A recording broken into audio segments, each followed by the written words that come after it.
Hello friends, welcome to Pawar Sir's English speaking class. Today we are going to see some sentences for practice. आज आपण सरावाचे काही वाक्य बघणार आहोत.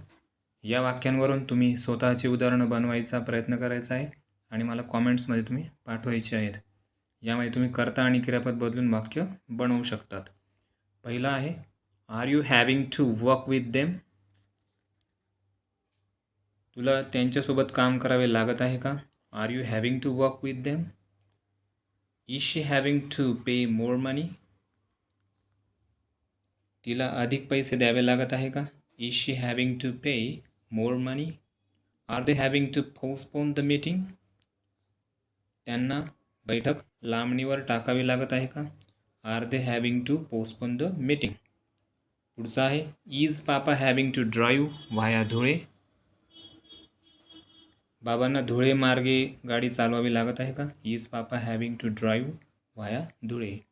Is Raj having to fix the computer? त्याला संगणक दुरुस्त करावं लागत आहे का? म्हणजे राजला. Is Raj having to fix the computer?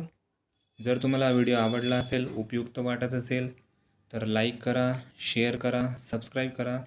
स्वतः सराव करायला मात्र अजिबात विसरू नका. थँक्यू.